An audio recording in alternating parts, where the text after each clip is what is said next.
Hello, this is Eric Morris Eskenazi. I'm the host of the Erratic Dispatches podcast. Thanks for tuning into this latest episode in which I feature J.R. McNair, who's based in Atlanta, Georgia. J.R. has been forming his own businesses since he was 10 years of age.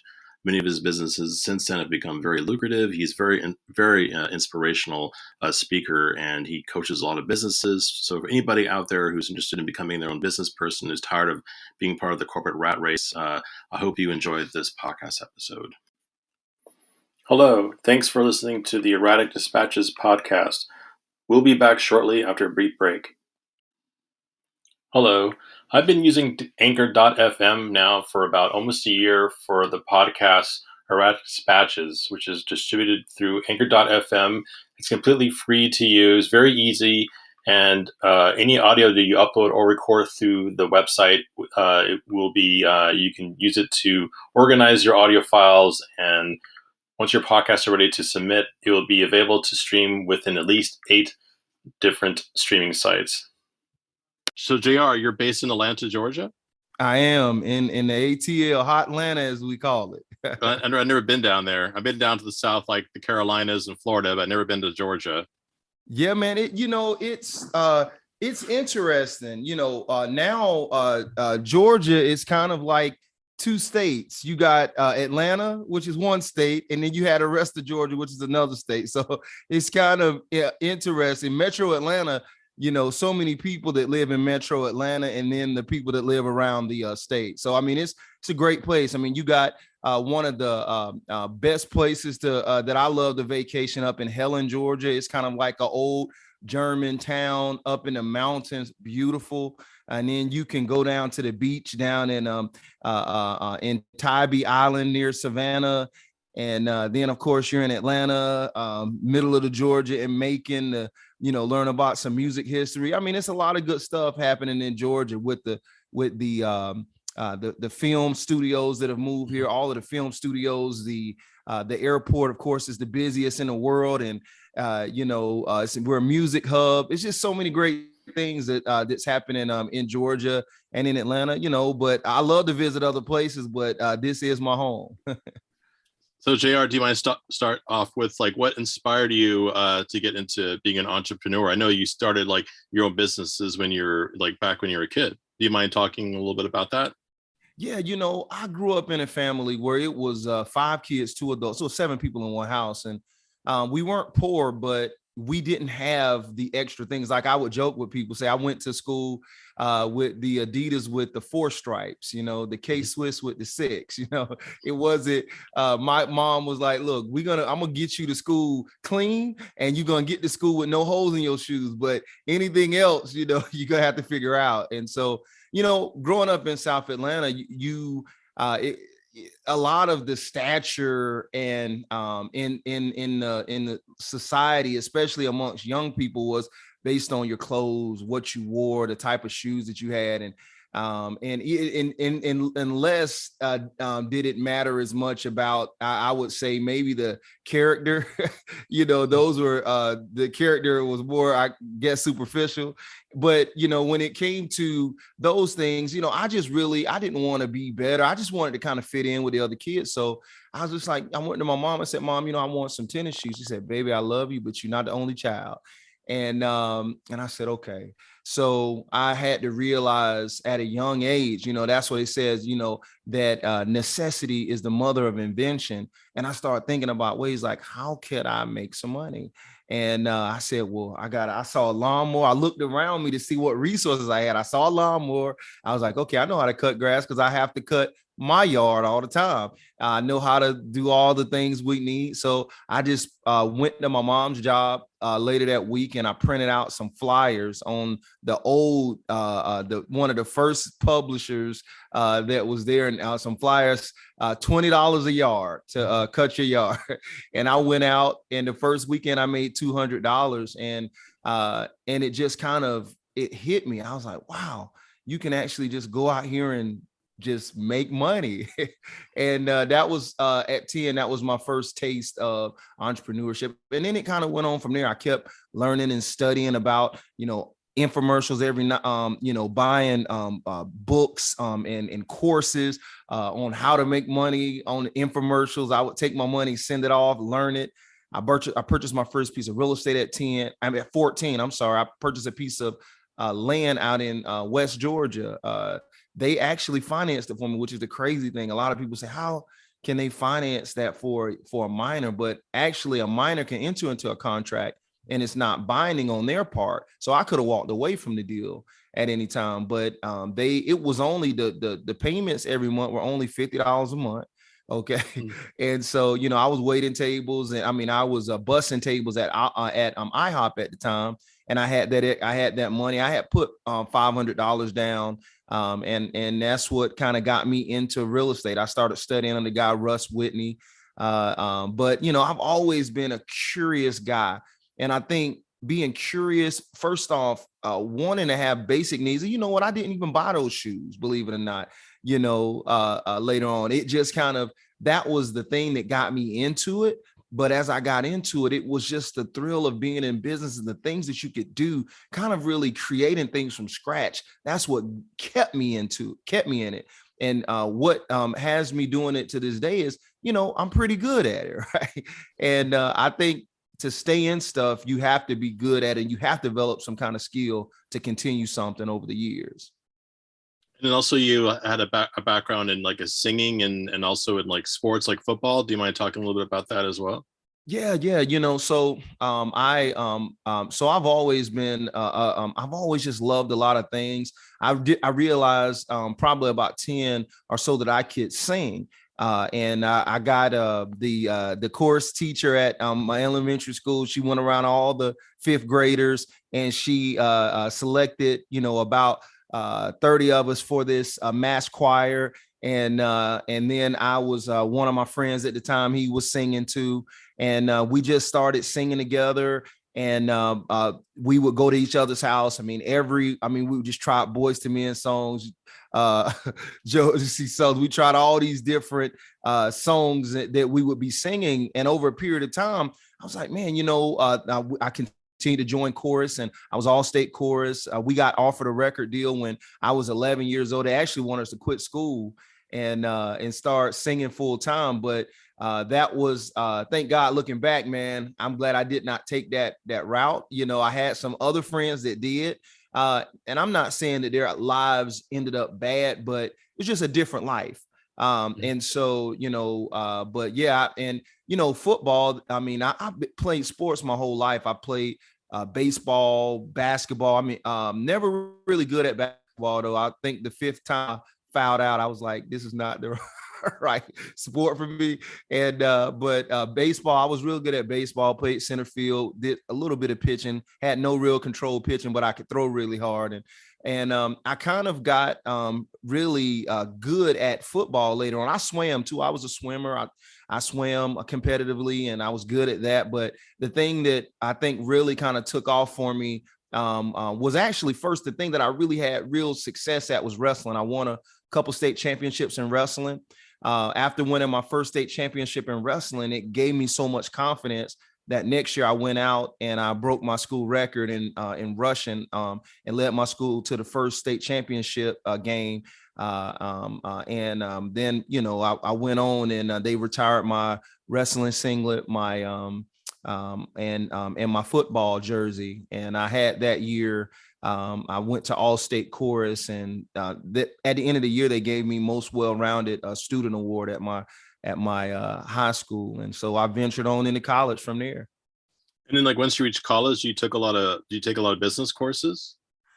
It was very interesting and that's a great question, because I really didn't see how someone that never really made $1 million in business could really teach me that much about business.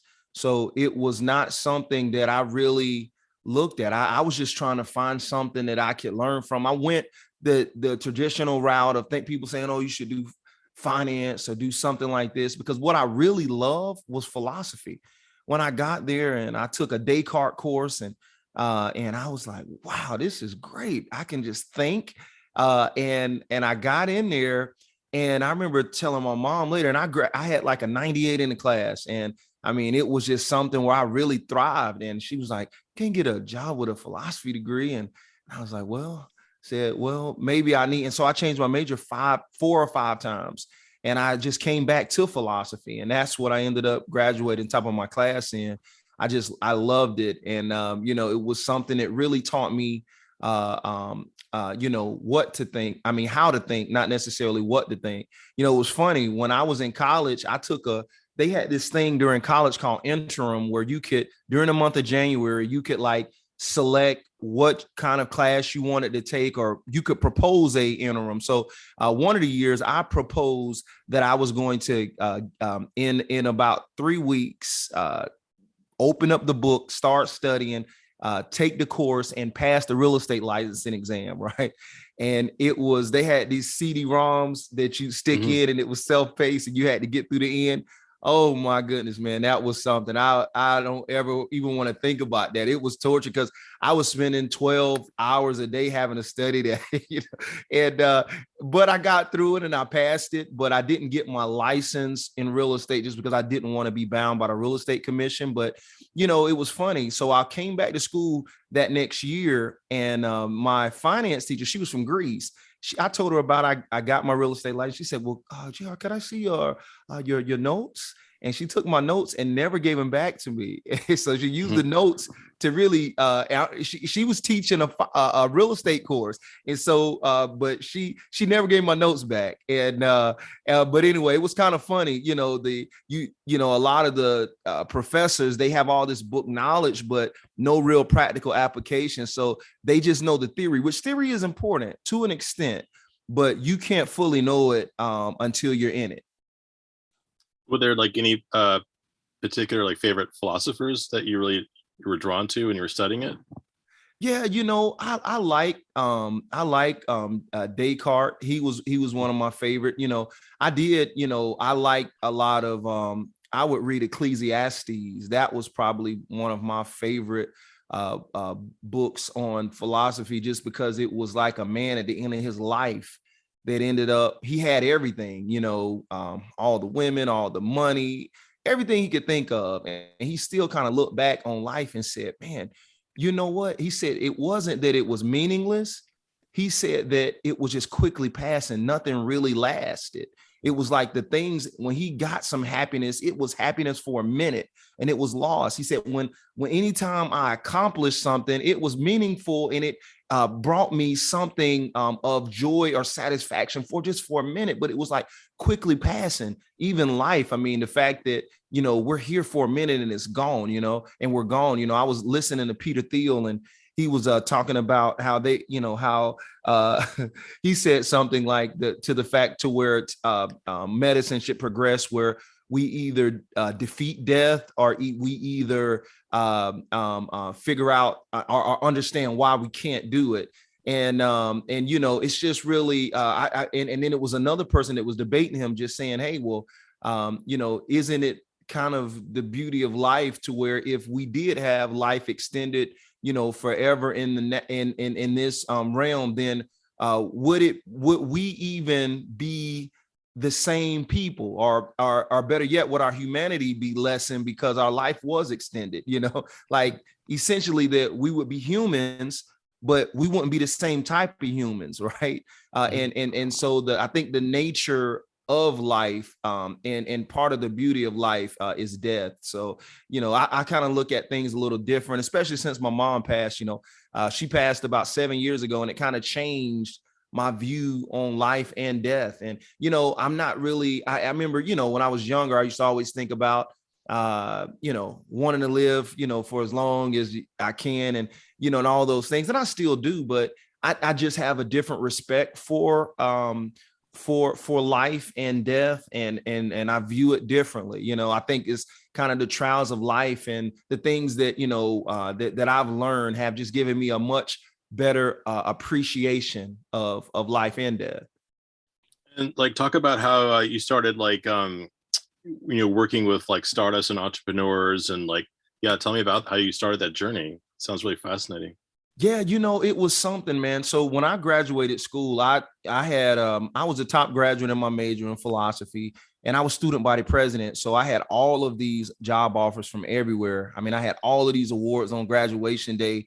And so all of these people were coming to me. Actually, my first job offer I got when I was a junior from BMW, and they were offering me 100,000 plus. And then I went to go see Cousins Properties down here. I met with the CEO at the time, which is Tom Bell.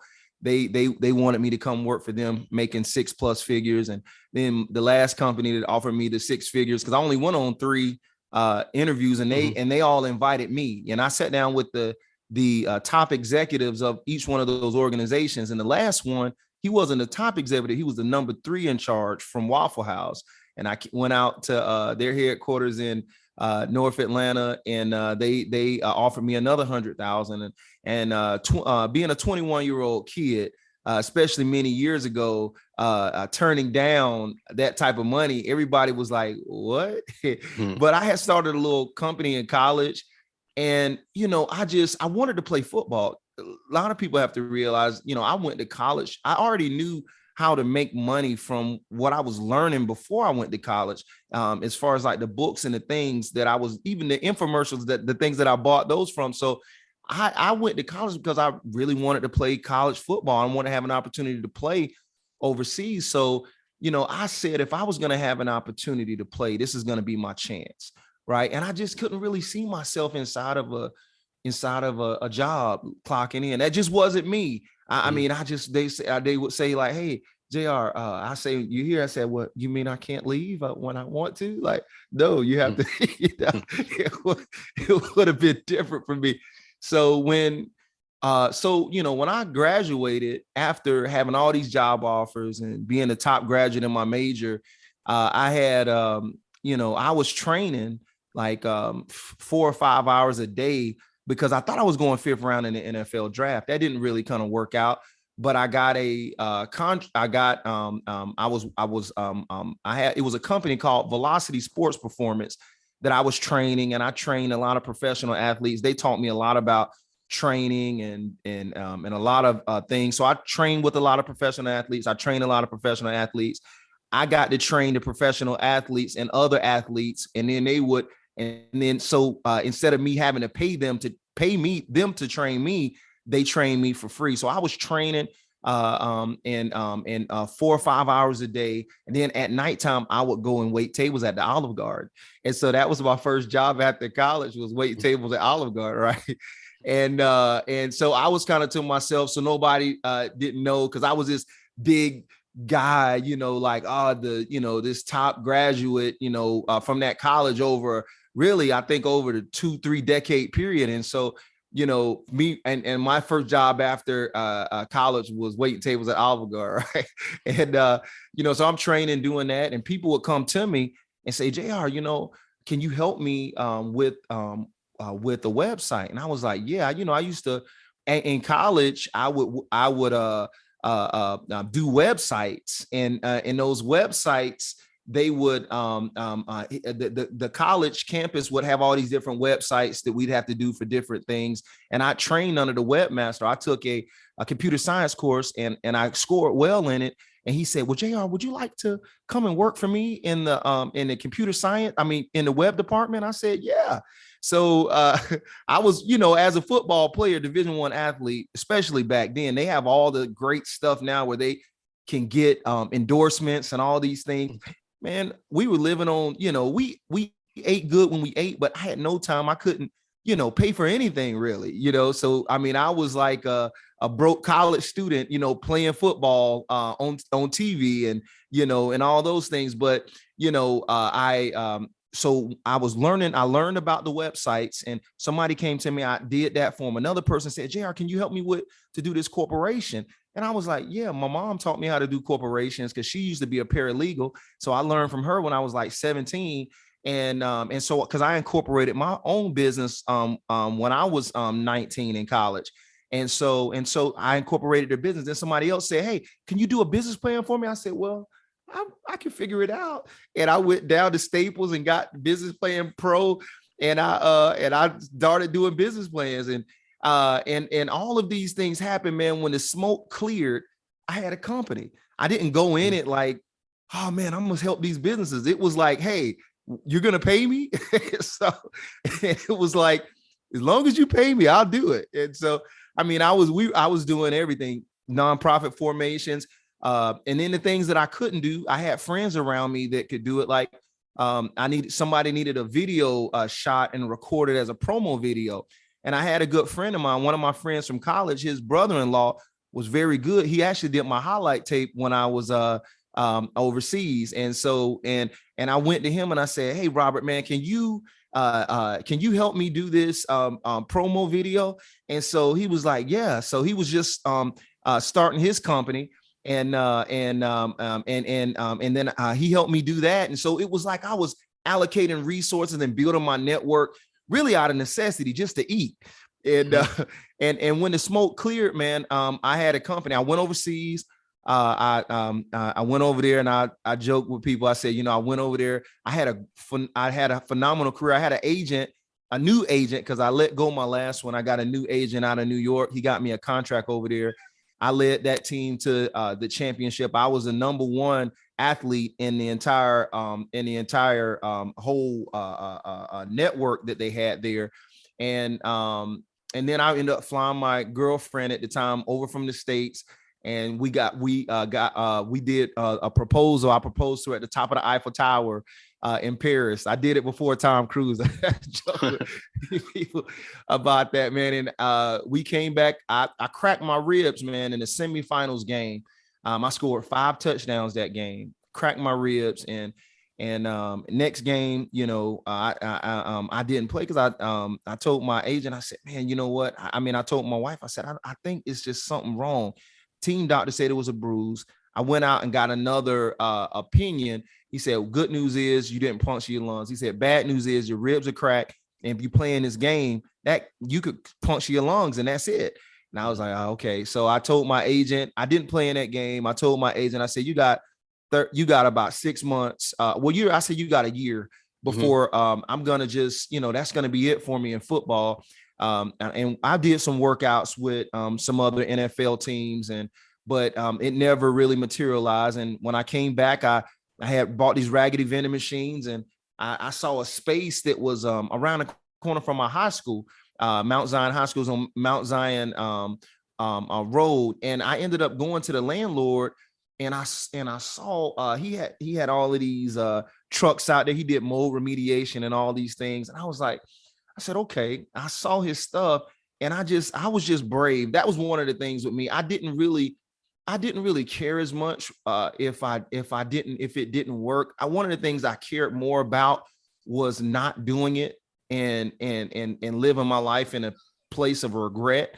So I just said, you know what, why not? I went to him and I said, hey, I didn't have really any money because when I came, they don't pay you the same they pay you here in as far as playing professionally, and at least in football there, maybe in soccer. But when and then when I came back, I told him I had bought these raggedy vending machines. They were broke down more than they were fixed.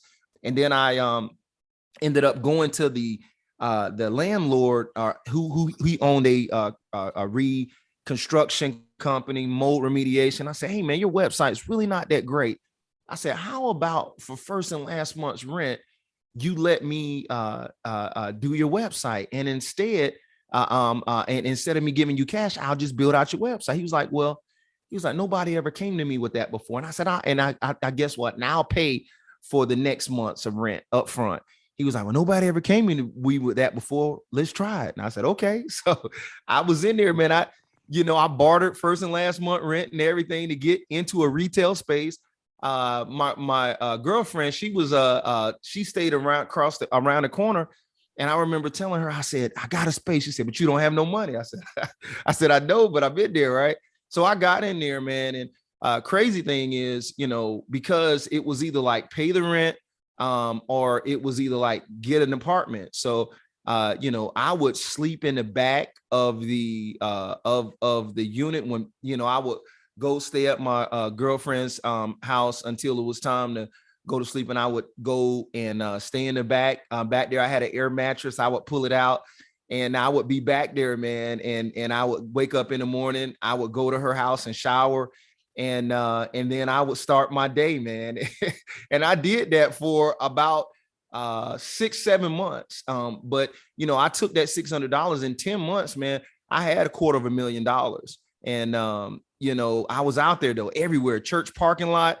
When people say, "What you do?" I say, "Well, this is what I do. If I'm in the if I'm in the grocery store line, I was passing out cards. I mean, everywhere I was getting it." And I actually fundraised and raised money for my company through sales of my customers. So and now fast forward, we've helped over 10,000 clients through business services and consulting, and we've helped another 12,000 through our events that we have.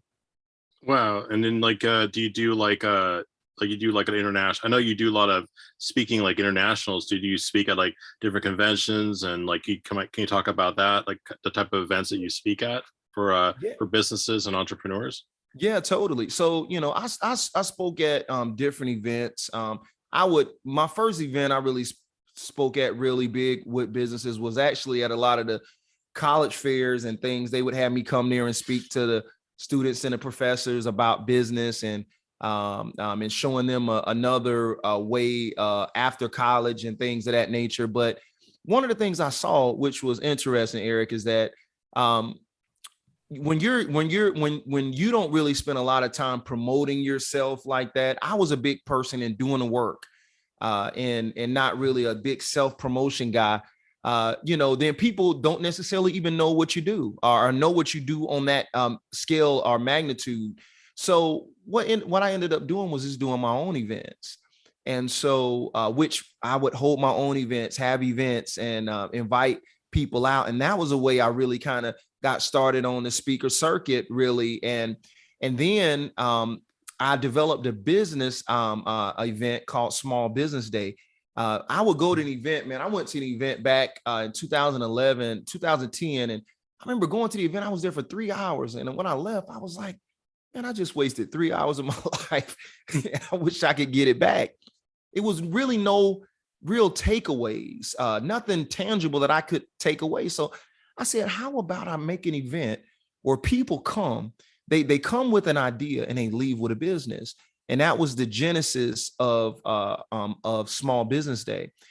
And now fast forward, Small Business Day is an event in our average in-person event in Atlanta that we have has about 2,500 people that come to it. And we help them start companies. We give them free corporation. We give them a free website. We give them a free online MBA program. We give them all these things for free. The whole event that they come to, it doesn't cost them anything to come. So we give away millions of dollars. We've had great sponsors like Truist Bank. We've had great sponsors like, of course, BB&T. We've had all kind of great sponsors to help us with Small Business Day. I also came up with an idea for an event in the pandemic because all the things that were happening for small businesses, I said, man, we need to do more. I was doing a lot of free webinars and things for small businesses everywhere. And a lady called me one day and she said, hey, I want to get one of my speakers onto your podcast. And I said, okay. I said, but, and she said she had a speakers bureau. I said, well, hold up. I said, well, how about we do an event together? She was like, what do you mean? I was like, let's just do an event together. Let's figure out an event to do and do it. And she said, okay, well, let me talk to my business partner. So we got on a call and she was like, we talk. And I said, hey, I already got the name. I said, I'm going to take one of my other events that I have and use that name for it. And then I said, let's just do an event where we try to bring out the best speakers and focus on helping small businesses to navigate this pandemic. And we ended up in 4 weeks, ended up putting the whole thing together. I ended up promoting it, going out there. We got a sponsor. Thrive was our first big sponsor. They gave us almost $20,000 to sponsor the first event. And we ended up going and helping literally thousands of entrepreneurs. And we had the pleasure of hosting Horst Schultze, the founder of the Ritz-Carlton. I had Ryan Millsap, the founder of Black Hall Studios, where they shot Venom, where they shot Jumanji, where they shot Godzilla. He's a good friend, and he came out and was able to be there and be one of my speakers. I had a ton of great people. It actually ended up being held as one of the best small business summits of 2020. And it was just something that we just kind of pulled out of our hair, out of just necessity of wanting to help more small businesses. So that's how I kind of got into speaking. It was primarily just wanting to solve a problem that I saw was in the market. I just kind of put myself, I think I was the best use case, because I was just like, what would I want? What would I need? And I just started creating events along those lines. And that's how I kind of really became a predominant speaker across, and all of these other places that I started going. These colleges would invite me to come and speak and train a lot of their students and professors on business because I had a practical application of it. And then all of these other places, franchise expos, started asking me to come and speak. And I was one of the most popular fan favorites. So they kept asking me back again. But it all started really for me just saying, you know what, if nobody's going to invite me, I'm going to go do it myself. And the rest just kind of happened from there. And do you ever go to like high schools to talk to students there too, to see if they're interested in starting up their own, business after college? I mean, or as an alternative to going to college, just to step Most right definitely, in? man. And I think, it's so important now more than ever, because all colleges are not created equal. And all colleges don't give the same level of education. And I'm going to be honest, on the business side of things, I have hired a lot of business graduates, and 9 times out of 10, well, really 10 times out of 10, I've had to train them so much. They really did not know anything about business. And it was kind of sad when I look back at it. I was like, man, what did you learn? What did you actually recall? They didn't even really, a lot of the things that I felt valuable in business degrees were things dealing with accounting, finance. They didn't even understand those basic things. And so most definitely, I go and speak to, as a football player and being one of the top high school athletes in Georgia at that time. I was one of the top. So, a lot of the coaches that were, as they were going into championships and things, they would ask me to come back and speak to the students, and I would tell them my story. And then a lot of the students, these were things that they said, wow, they saw other options. And the same thing in college. I went, my college asked me to come and speak to the team, and I told them my whole story and what I did. And the college students, they came, the college athletes, they came up to me, and I had guys still emailing me to this day, and that was a year plus ago, right? About the impact that talk had to them, and how they now viewed entrepreneurship as a viable, doable option for them, right? Because back when I was going to school, man, it was not a sexy thing to be an entrepreneur, right? They didn't have anything about Shark Tank. Everybody was like, no, you should go work first and figure out how to learn. All my mentors, that's what they were telling me. Go get a job and learn from them first before you do anything. But I just said, well, I don't see how that's going to help me. Let me just try it. And that's what kind of got me rolling. And that's what I really kind of, look and show other people. And if you look at people now like Peter Thiel, you look at people like Elon Musk, I don't think I am nearly as, I don't, if somebody wants to go to college, and for certain disciplines, you need to go to college. When you look at the medicine and if you look at, things like engineering, architecture, things like this, these are certain disciplines that traditional school is very good for, I believe. And I look at, especially I went to a liberal arts school.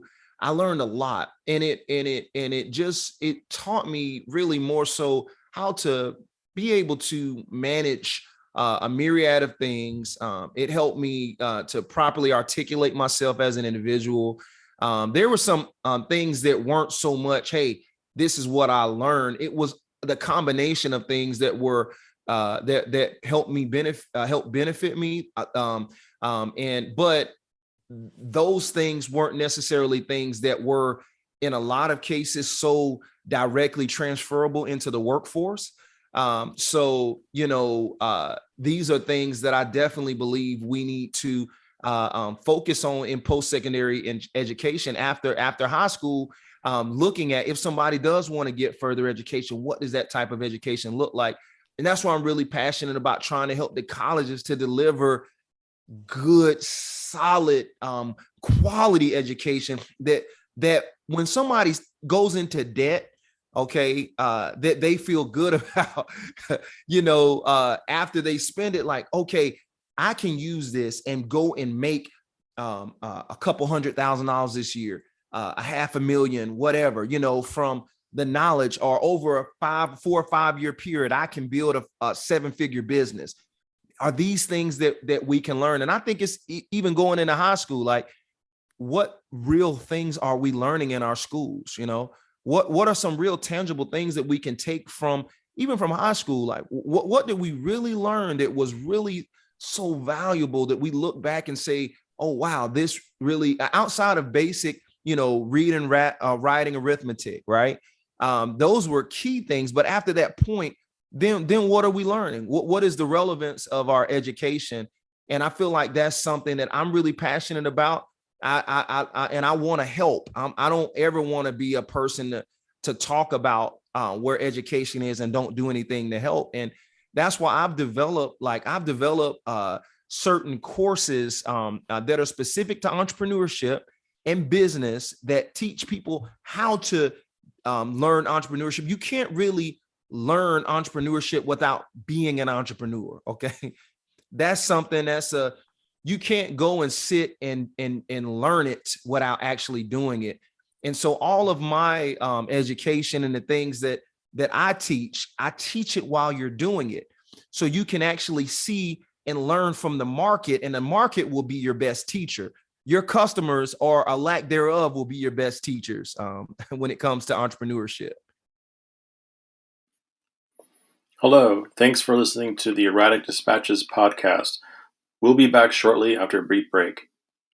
And do you have JR, do you have a YouTube channel of videos that you've done? Well, we have a magazine called Small Business Magazine. You can thesbmag.com. I developed that also in the pandemic. It was a way to kind of put a lot of the content that we were creating out on that end. We also have a site, the Velocity Network, where we have various podcasts on, but I put that information there. We have a membership that we're getting ready to open up to America in a minute. We just had a small group of beta testers over the past year, but we're going to open it up to America. It's called the SB, where we have a lot of great content in there. These are some of courses that I've taught on business funding, courses that I taught on business credit. I mean, there's some real valuable stuff, man, that people went and paid $5,000-$6,000, to go through trainings. And this is a lot of stuff that I try to provide to the masses for free or little to nothing, where sometimes I believe not everything should be free. And I've had this conversation, especially when helping even people getting started. I feel like when people don't have to pay for something, they don't value it as much. And I believe people need to have skin in the game, because I see that in what I do in the companies that I work with on a one-on-one basis. I need to make sure they put enough skin in the game to where they're not going to waste my time nor theirs, and they're going to take the business serious. When you're spending a certain amount of money every month, and you're like, hey, I'm spending this money, I need to make the most of this. If something's typically free all of the time, then the value's not there. So, there's a degree. I want to do things that are able to help the masses, get them into the game. But once they're into the game, I believe that they need to invest in themselves and invest in what they're doing. And because only at that point will you be down the rabbit hole enough to where you're really going to commit, because it's going to get hard. When it gets hard, will you just shudder and stop because you say, oh, I only had X amount of time in it. I only have this amount of money. I'm just going to do something else. This entrepreneurship thing is not for me. But if you're so far in it, you're like, you know what? I'm going to figure this out, at least to get my money back. Right. or, to go from there. But I'll say this, I've made a lot of money. I've lost a lot of money in business, but man, what I've learned man, I mean, oh my goodness, like the information that I know now, Eric, is you could put me anywhere, Eric, and give me about 3 months and I'll be really good. Okay. You take all my money away. You just let me go anywhere for 3 months and I can go, man, and make it happen. And I'll be back. I'll be at six figures within a 4 to 5 month period. And that's something that I know I can do from all of those knocks against my head, for all of those mistakes that I made, because you don't really learn a lot of times, Eric, from the successes. You know, I think a lot of people have success in business and don't even know why they're successful. Okay, if they can't, and I think, you know, I think it's more important to understand, like, you know, why you failed and really learn from that so that you don't commit that mistake twice. And when you fail, it kind of is a more so a permanent imprint on your mind then, so, if that makes sense. And like, have you like published any books yet about business or entrepreneurship, or are you planning to? Yeah, most definitely. So I've written a lot of books. Crazy thing about me, but I've not released them to the public. I've used them for my clients, things like that. I have a book that the first book I'll be releasing to the public will be a book that I'm actually writing right now. It's called The Healthy Entrepreneur, and I really kind of wrote that book because I saw myself building these great companies and being married, having kids, running two companies, having all these portfolio companies that I've invested in. And man, I was looking at myself and my being was going down, right? You know, I saw myself gaining a certain amount of weight. I saw myself, I was like, man, slagging, my energy wasn't where it should have been. And I was like, I was helping everybody else, trying to focus on doing all these things, building this great company. And I wasn't focusing on myself. And I said, man, I had to, I said, I have to make a change with this. So, some simple things, I know about, the crazy thing is like, I knew about health, training, nutrition, exercise, and all those things. When I was in college, I had 3% body fat. I was like the Hulk, right?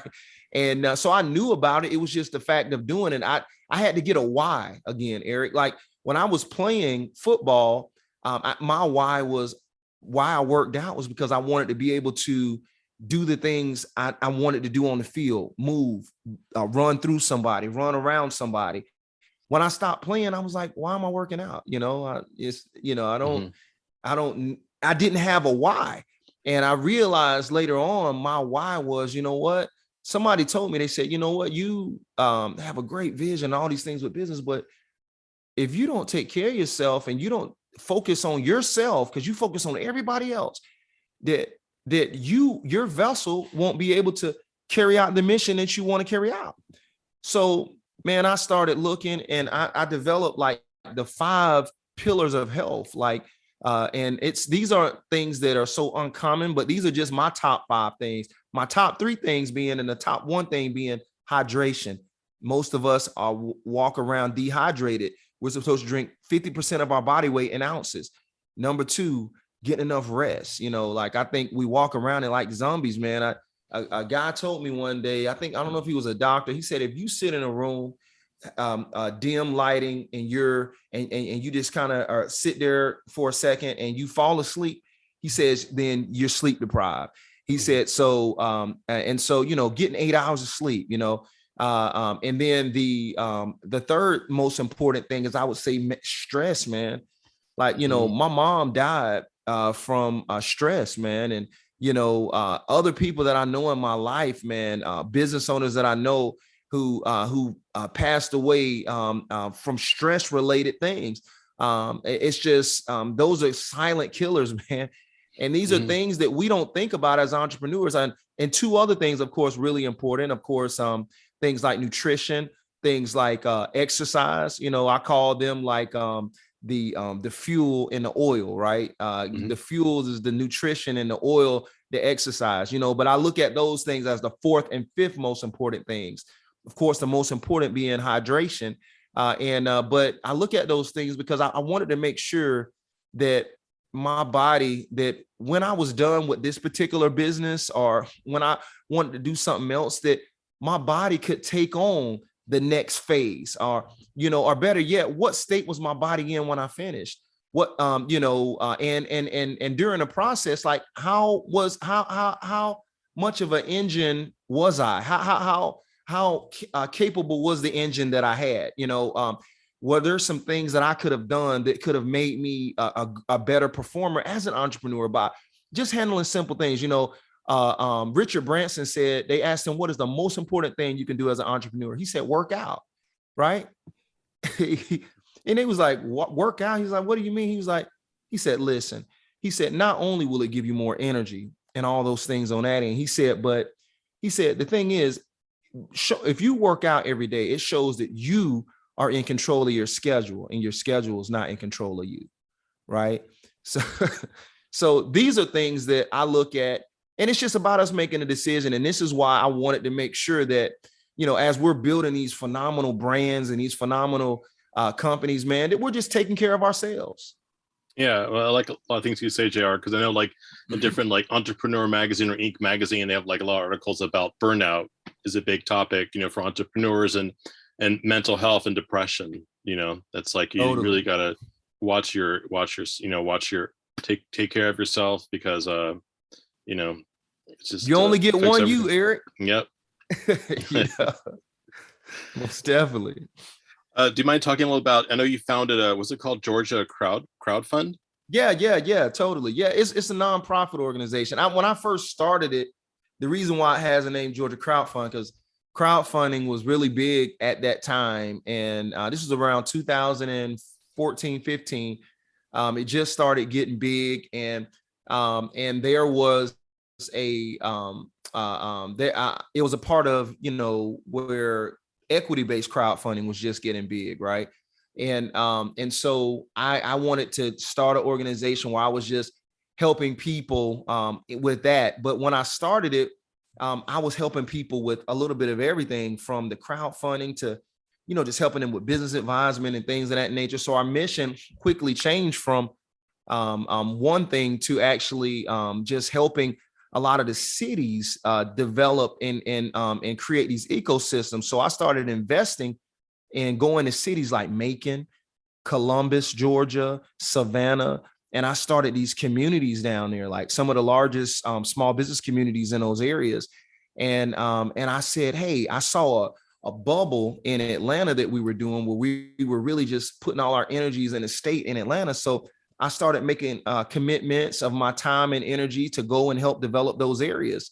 And I started going in those areas and starting up the entrepreneurial spirit in those areas and finding people who were on the ground there. I actually even moved my family down to Macon for like almost 3 years, and to help build up that community. And it has has good traction now from a lot of the work down there, working with a couple of entrepreneurs down there that we were able to work with in organizations just to help get traction in those cities. But nowadays, when we do our small business day event, we actually my nonprofit actually partners with my for-profit organization to help carry out a lot of this stuff. And that's what actually helps for us to keep the event free, is being able to partner with our nonprofit organization to carry that out.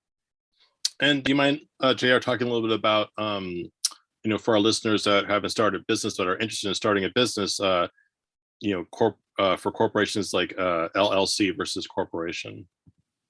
Yeah, man, that's a great question. I mean, when you look at people, most people are think about LLCs when they look at starting a company.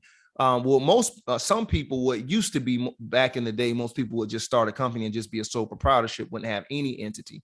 But nowadays, most people try to start LLCs, which of LLCs and corporations, they are the newer type of model. They're relatively new.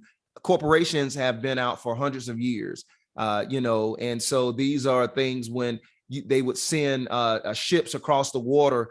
They would they would set up these corporations so that the only thing that would be lost, and the only thing that you could come after what was in those ships, and not come after the actual owners of those ships for additional damages.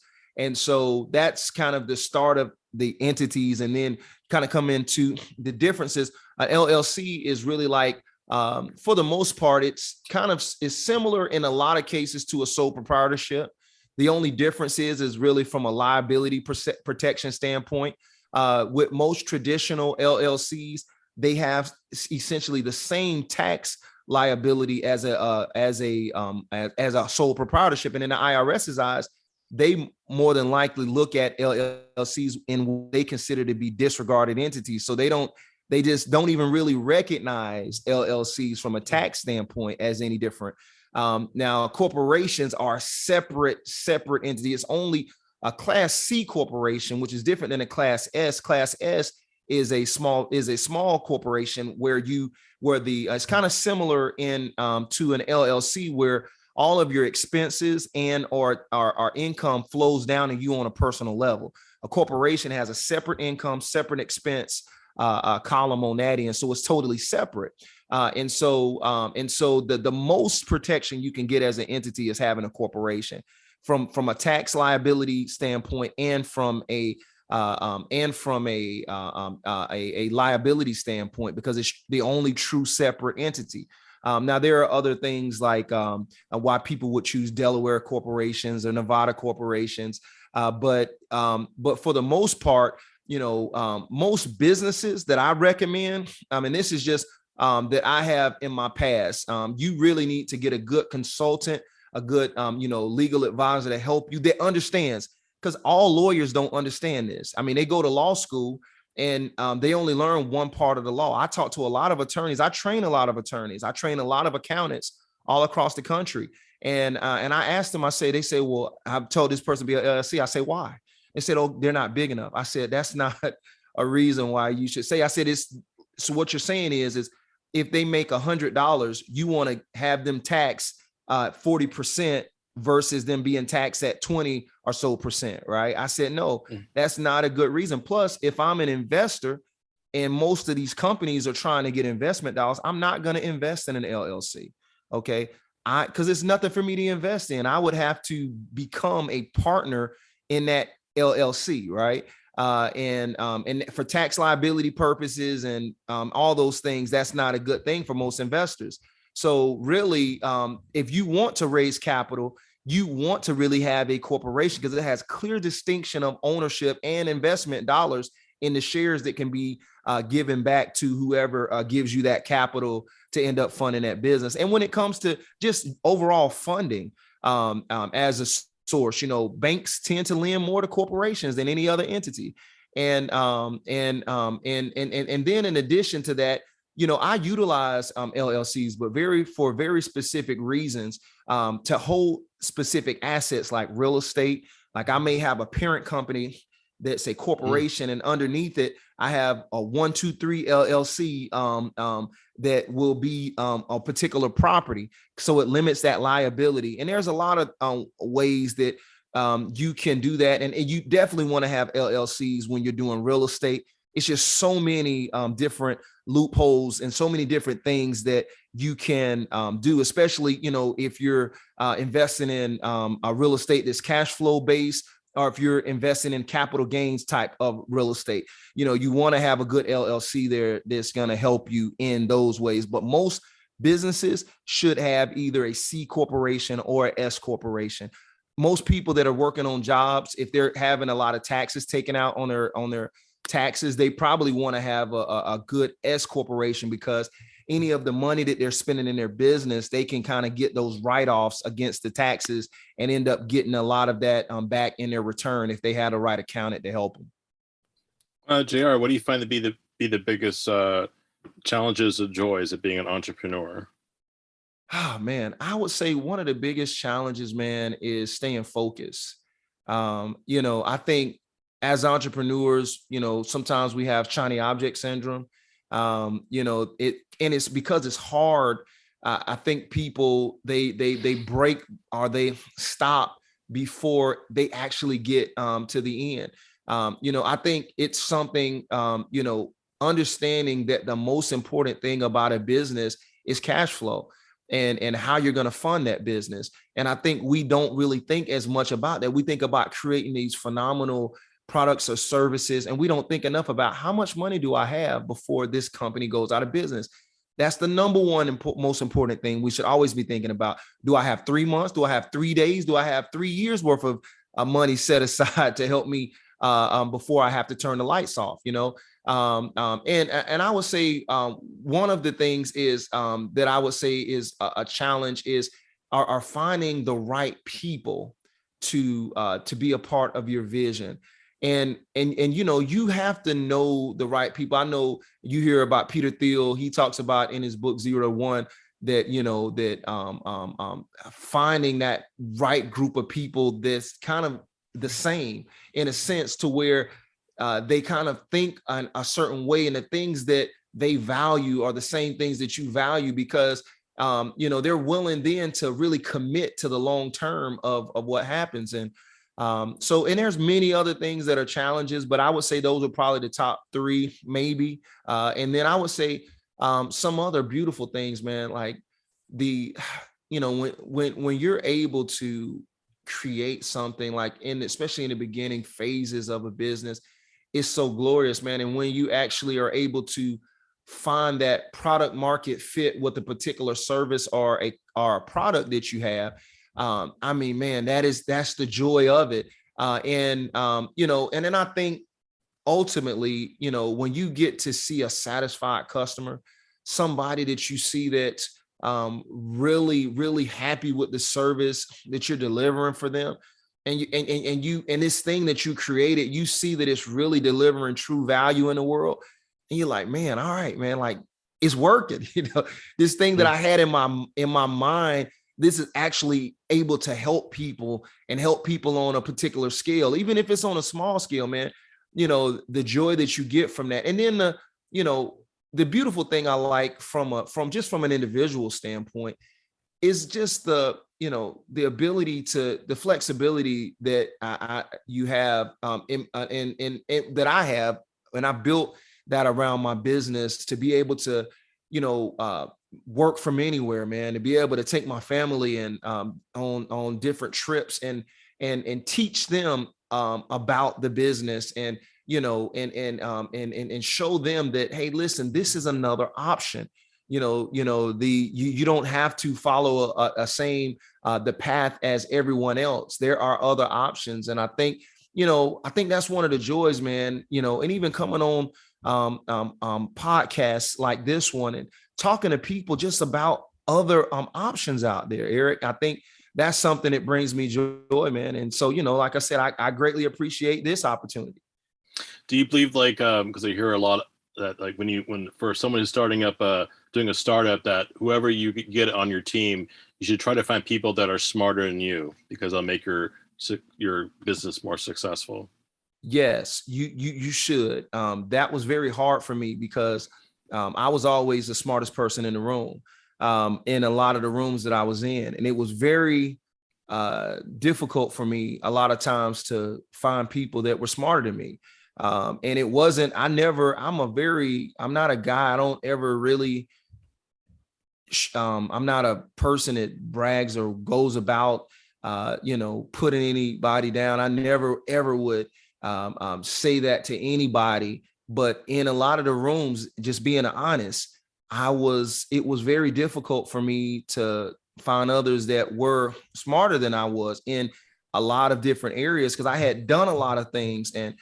But when I did find those people that were, because there were some people that were smarter than me in these other areas, and even in areas of business, for example, like my mentors, they knew the stuff that I knew from knowledge, learning, they knew from experience, and you can't Google experience. And, but those people, these people are already like, multimillionaires, billionaires. So you can't bring those people into a company to help you, from an internal standpoint. But I think when it comes about attracting like the top talent like that, so top talent, man, you have to have a dream or a goal that's big enough to attract top talent. I think a lot of times when people are going out and they're trying to find these to find somebody that would truly be smarter than me in a lot of areas, they're going to be working for somebody making $300, $400, $500,000, if not more a year.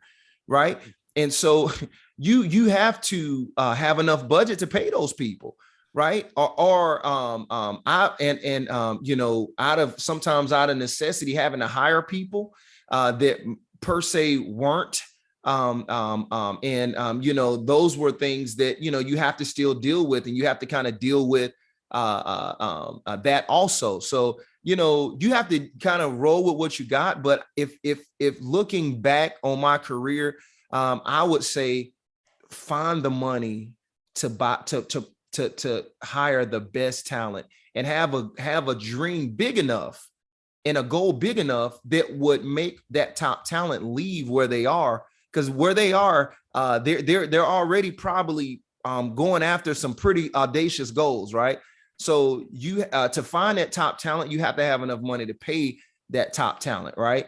And then you just have to make sure that as a leader, you're continuing to pour into them. I'm very big on personal development for everybody on my team. Everybody that's worked for me, they always say, "Man, JR, I've learned when I was working, or as the time I am working for you, I've learned more than I have in any other job." And that's something I spend probably about 30 to 40% of our discretionary budget on education every year. And those are things that are important to me and for my team, training them. And so, because I want us to, to be the best in our lanes, right? I'm not a specialist in everything. I'm a generalist, and I know a lot of stuff, and I'm a specialist in very specific areas. But there's in every stage of a business, in the beginning, you want to have a lot of generalists, because you need them to pretty much do everything. As you continue to grow and your business gets more traction, you're going to need to convert them into specialists. A lot of people, when it comes to that conversion process, it's hard for them to convert over from being a generalist to a specialist. And so that's why you have to end up a lot of times bringing in new people at different phases of the company. Some people can end up developing in or changing their particular type of role that they have. But yeah, these are things that are challenges, but they're also beautiful things. And I think right now, looking at the market and the great resignation and all those things that are happening, I think, culture is so important. The culture that you have, and being very intentional about making sure that you set the tone for your culture, and that you are bringing in people that inside of your organization that fit your culture. I think that's something that's very important. And like if I need people that have high degrees of character, integrity, and also that can think very well. I don't care if they can think very well and they don't have character integrity. I don't care if they have character integrity and they can't think. Okay. They have to have both. If they have both and they can think independently, these are the type of people that I want working for me. And so, and so if I hire people who can't do those things, and then you have problems later, then those are problems that you really created yourself. When you're coaching aspiring entrepreneurs, are most of them are like wanting to be like solopreneurs, or like a lot of them are trying to find or they're challenged because they're trying to find somebody to be like a co-founder with them? Well, I think it's different. Some people come in, when you speak of like startups, like scalable startups. I've helped a lot of them through our accelerators, and they come in. The best companies come in with at least one other co-founder to help them kind of because when you're growing a startup, you're kind of really trying to find your business model, and you're searching for a business model. So you kind of need people to kind of keep the fort going as you're doing other tasks and things of that nature. But when it comes to most small businesses, most people, I'm gonna be honest, they go into business because they see it as this glamorous romantic type of scenario. And when they get in it, they're like, man, this is hard. And a lot of them, because they underestimate it, have to end up going back and getting jobs again. And so they don't really realize how much it takes to really get a business off the ground. It takes a lot. And so to really make it successful where you can live off of it, the average small business only makes $44,000 a year, right? Mm-hmm. And most people don't realize that. I mean, so you're talking about, these are a lot of people who are barely surviving. And that was one of the things that made me want to really help small businesses reach a significant point in their journey to get to 7 figures as soon as possible.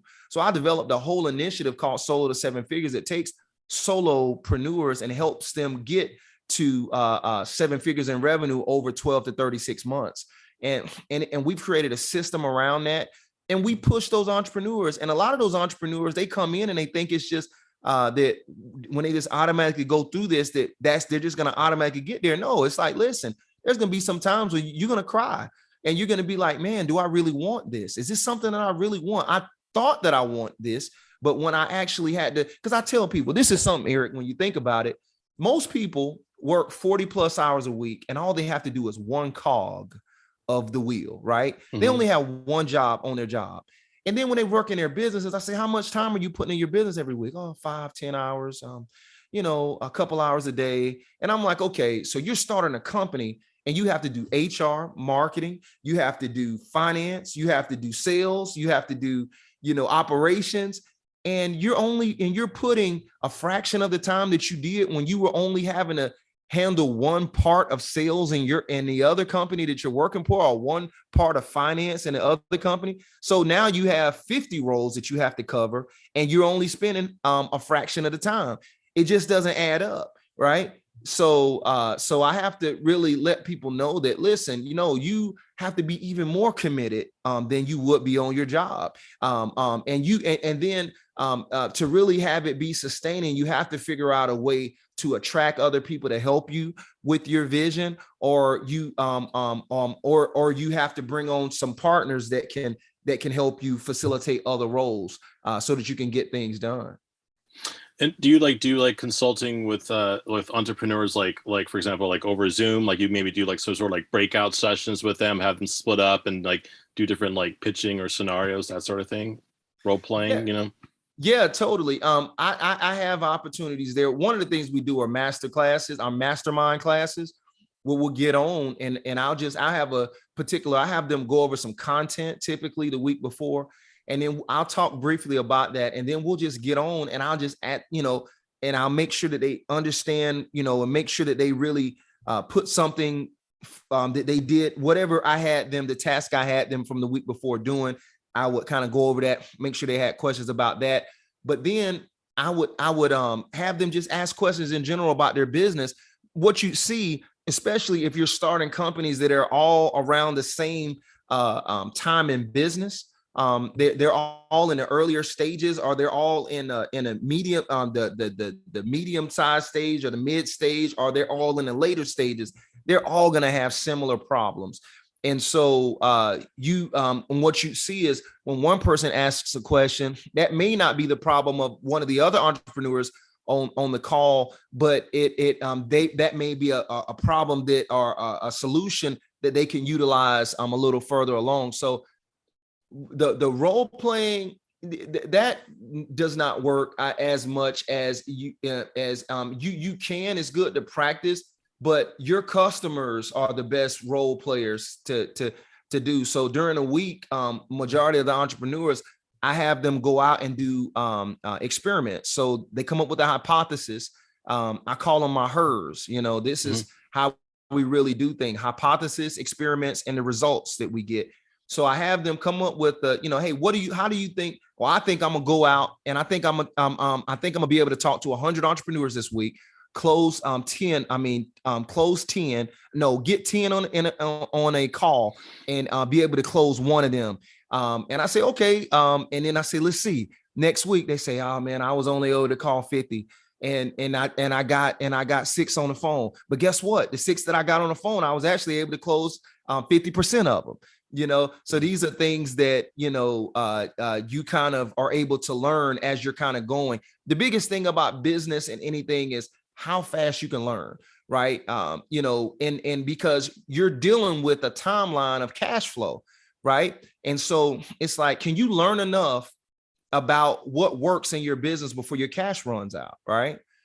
So that's the biggest thing that we're doing. We're running against the clock, and that clock is really how much cash do I have there before do I have enough time to figure out how this business can work or succeed, or the solution that I'm providing for these entrepreneurs. Can I really find the true pain points and a solution for their true pain points? And when I say true pain points, is because there could be pain points, but these are not things that the entrepreneurs are typically willing to pay for, right? So, are these pain points? And I always tell people, I go back to my DCD framework: desire, capacity, and demand. You have to. The last point of that is demand. Is it a demand, a true demand, and is it a demand people are willing to pay for? And so, and if that's the case, and if they're willing to pay for it, and it's a true pain, then your business will grow faster than you ever would have imagined. And JR, for the website for the SB.com, how soon will that launch? Well, we have it up right now, but it's in a different form. This was like the beta that we have that we have for it, and people can kind of go in and there now, and they can become members. But our new version of it will be out hopefully by the end of spring. We took the first year that we launched it. It was really and it hasn't even been a full year. It's probably been about 10 months, 9 or 10 months since we launched it. It's a lot of learning that we learned. And so now we're going back out, and we're going to launch it based on the things that we saw were true problems. And then the things that we feel we can have the capacity to reach a greater number of people. That is what we'll be launching in the springtime. So I would say probably by the end of May, we'll be ready to roll out with the new version of the SB4, and that'll be something we'll be kind of taking across the nation to try to help as many entrepreneurs there.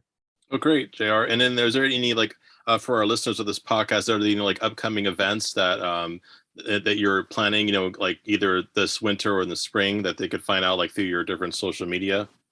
Yes. Small Business Day. Go to smallbusinessday.com.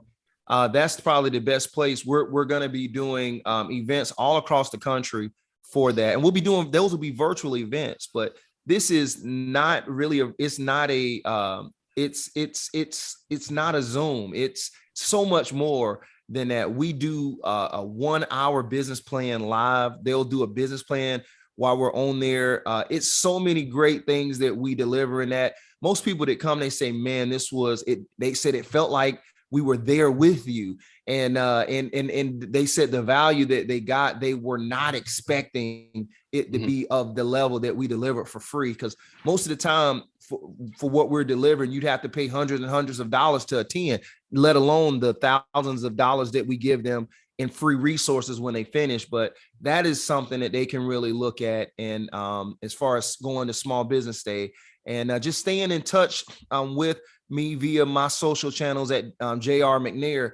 And I am always thinking of new things to try to deliver value to small businesses and entrepreneurs all across the world.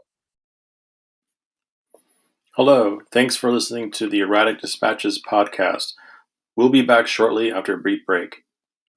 Thanks again for tuning into this latest episode of the Erratic Dispatches podcast, featuring an interview with J.R. McNair, discussing his very successful career as an entrepreneur, international speaker, and business coach. I posted many links on the Anchor FM profile page for this podcast, which you can check out JR's official website. Definitely tune into his various social media accounts, where you can read about upcoming events for the Velocity Accelerator and his small business magazine. And also, I have a contribution button located on both my Anchor FM profile page and also for the website for rackdispatches.brooklyndigitalmediainc.com. Any kind of contribution or donation would be greatly appreciated. Thanks again for listening, and I will be back soon with a new episode. Take care. Bye-bye.